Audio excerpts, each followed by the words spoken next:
wallahi kamar ne tai kana ganin mutum ba tsawo kai mutum kamar ni a haba da baka ce mutum ne wa mutum ne ha ba tsaya mana mutum ne duba ka gani mana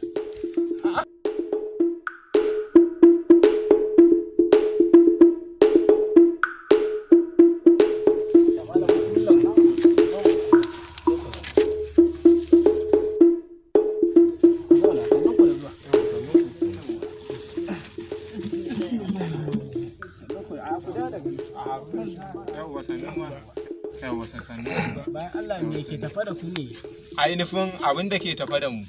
yaro dan wajen ainihin yaya tukur shi ya ga yarinya yan wajen ku sai ya mana bayani muka ce to in Allah ya so ya amince za mu garzayo mu zo mu ji me ke wakana. To kai baban budi ka jama ashe sarkanka ne kake ta gudun sa kana kaga aljani ba tare da bata lokaci ba magana muka zo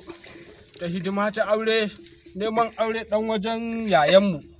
yake neman aure shine muka zo hidima ta aure dai ai komi da komi cikin lumana ko ba haka ba a sa rana a faɗi kuɗin sadaki komi da komi alhamdulillah komi ya wuce abin da ya kawo mu dama kenan abin da ya kawo mu gaskiya sha Allah mun ji daɗin wannan magana sosai. To kai malam baban mudi abin da ya kamata a yi shine ka gaya masa sadakin wannan yarinya sannan kuma a ji sun amince sun anshi aure a zo a sa lokaci kawai a hidiman nan. Wato yarinya nan can dai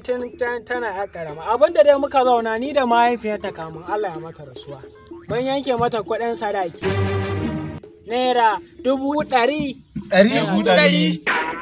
To a radio Allah nike gaya ma ba yaya 100,000 kai tun da 100,000 ta yi yawa ta yi yawa sosai yanzu ya kuke son a yi gaskiya yanzu dai ana neman sauki dai gaskiya 100,000 a dai mana sauki a dai sauka gaskiya kai sisi ba zan rage ba naira 100,000 haka na yanke ma yarinya saboda me to yarinya nan dai ciki gare ta don haka sisi ba zan rage ciki ya kaji bai san inda za mu nemi aure ba bai san inda za mu ni malam mudi kawai ka zo ka ce yarinya ciki gare ta saboda son kuɗin ka kawai yayi yawa ya za ka ce ciki gare ta ka san bata da ciki kuma wani irin son kuɗi ne nan ai dubara ne dubara me to bari ka ji ran nan na je kasuwa sai na zo wucewa ta yan tumaki kaji ina zuwa wucewa sai na ana cinikin wata saniya akai da mutumin nan ya karawa ana ce mai tana ciki kawai sai ya kara akan shanuwa ce ko ku aka tinkiya ce da zaka ci tana da ciki na yi musu ne saboda su kara ni dabara ne kun cika son kuɗin dabara ne wahin nan kun cika son kuɗi kawai ka ce kana da ciki ha ba